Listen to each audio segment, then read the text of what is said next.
여러분 반갑습니다. 여러분의 멘탈 전도사 천만쌤입니다. 어느새 마지막 시간이네요. 마지막 방송 올리고 천만쌤도 쉬도록 하겠습니다. 파이널 방송 한번 시작하도록 할까요? 어제부터 오늘 동안 계속 그 딥시크에 관련된 이야기들이 많아요. 딥시크. 중국의 그 IT, 특히 AI 쪽이죠. 스타트업인데 스타트업. 신생기업인데 한 2년 됐나? 2년 정도? 이 스타트업 기업이 그렇게 큰 파장을 불러일으킬지는 생각지도 못했어요. 제가 봐도 좀 황당합니다. 과연 저게 실제인지, 실제 맞는 건지, 아닌 건지, 중국 기업은 뭐 어떻게 확인할 방법이 없어. 너무 장난질이 심해가지고. 그리고 거짓말도 많이 하고 많이 속이잖아요, 또. 그러다 보니까 중국 기업은 알다가도 모르겠습니다. 하여튼 그들이 내놓은 결과물은 뭐 나름대로 쓸만은 해요. 뭐 GPT 버금간다고 하는데 이 과연 진짜 그게 엔비디아 H100을 가지고 한 건지 아니면 H800을 가지고 한 건지는 알 수가 없는 겁니다. 워낙 장난질을 많이 하고 거짓말을 많이 하는 그 공산국가다 보니까 신뢰성이 없는 거죠. 시간이 좀 필요할 것 같아요. 검증을 하려면은. 그런데 하여튼 결과물은 나왔다는 겁니다. 그러다 보니까 엔비디아를 비롯해 가지고 AI 반도체 기업 주가가 완전 떡락을 해버렸어요. 폭락을 해가지고 좀 정신이 없습니다. 그러다 보니까 그 폭락한 엔비디아 때문에 지금 우리나라 기업도 지금 비상이죠. 삼성전자, 하이닉스 과연 어떤 영향을 끼칠지 상당히 궁금해지는데 하이닉스가 영향을 좀 많이 받을 것 같고 삼성한테는 오히려 기회가 되는 거 아니냐 뭐 그런 이야기도 있어요. 삼성한테 오히려 기회가 되는 거 아니냐. 중국의 AI 스타트업 딥시크가 저비용 고기능 딥시크 R1을 출시하자마자 엔비디아 주가가 이제 폭락을 했지만은 오히려 저가 매수 기회다 이런 분석도 있어요. 27일 날 엔비디아 주가는 전장 대비 16.97% 하락을 했지만은 시간의 거래에서 또 오르더라고요. 한 3% 오르고 있는 것 같은데 다시 또 올라갑니다. 올라가고 있고 지난 24일 기준 엔비디아의 보관액은 126억 원으로 테슬라에 이어서 서학기미들이 사랑하는 주식 2등이더라. 그러니까 테슬라도 많이 사고 엔비디아도 많이 삽니다. 주요 고객사 엔비디아가 이제 직격탄을 맞다 보니까 국내 반도체 업계도 딥시크발 충격에 따라서 그 영향을 한번 따져봐야 한다는 거야. 향후 AI 분야의 판도 변화 가능성에 촉각을 세우고 있는 거죠. 일각에서는 장기적으로 AI 생태계에 저변이 확대될 수 있다. 그렇죠. 이렇게 저비용으로 만든 거다 보니까 많은 기업들이 또 참여해서 AI 생태계를 좀 만들지 않겠냐. 좋은 거다. 그렇게 보는 겁니다. 앞으로는 진짜 AI가 강세겠구나 하는 생각도 해봐요. 긍정적으로 보는 거고.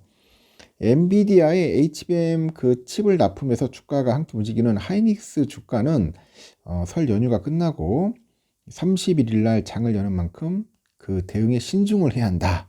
그런 이야기도 있어요.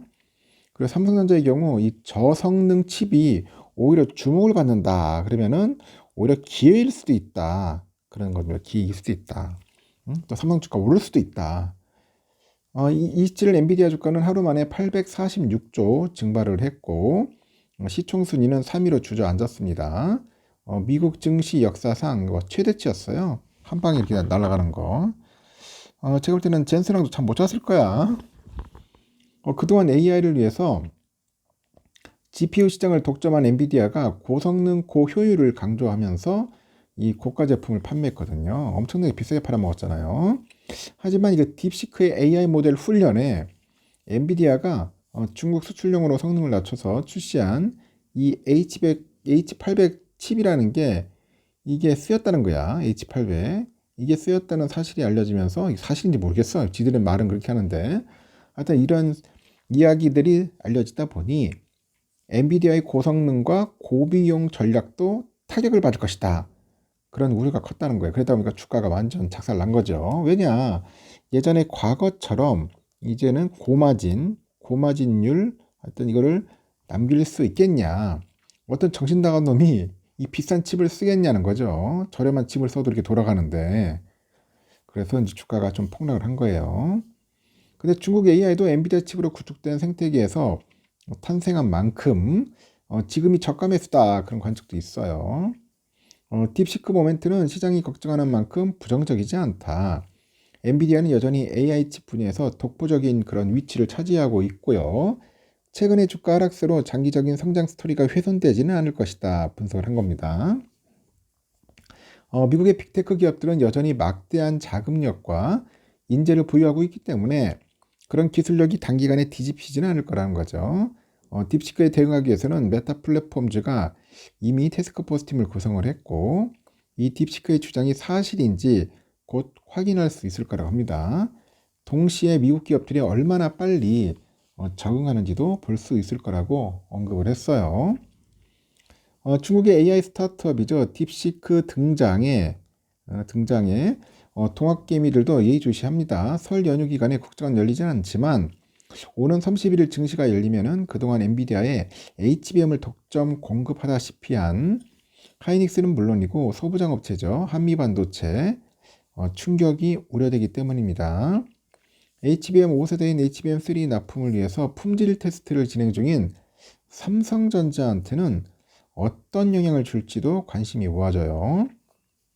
일단 수요와 공급의 변화에 민감한 메모리 산업의 특성상 단기적으로 이 가격 변동폭이 커질 수도 있다면서도 결국에 딥시크도 엔비디아 칩으로 AI 모델을 개발한 만큼 엔비디아의 시장 우위는 당분간 지속되지 않겠냐 언급을 하는데 장기적으로 AI 생태계의 저변이 넓어질 수 있어서 긍정적이라는 분석도 있고 그동안 칩셋이 비싸고 구하기 어려워서 AI 시장의 진입 장벽이 높았는데 딥시크가 촉발하는 저비용 구조의 AI 모델이 이제 확대되다 보니까 이 AI 생태계가 더욱더 활발해질 수 있다는 겁니다. 그동안 AI 반도체 열풍에서 소외됐던 삼성전자에게는 오히려 호재다 이런 분석도 있어요.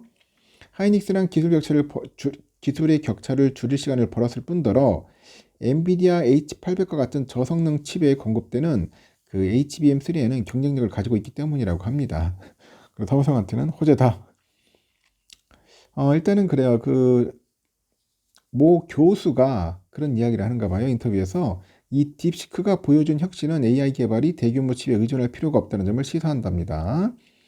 그리고 미국의 벤처 캐피탈에서도 더 저렴한 대안이 이미 나와 있는데 투자들이 미국 거대 기술 기업의 엄청난 지출을 받아들여야 할 이유가 전혀 없다. 이렇게 언급도 하고요.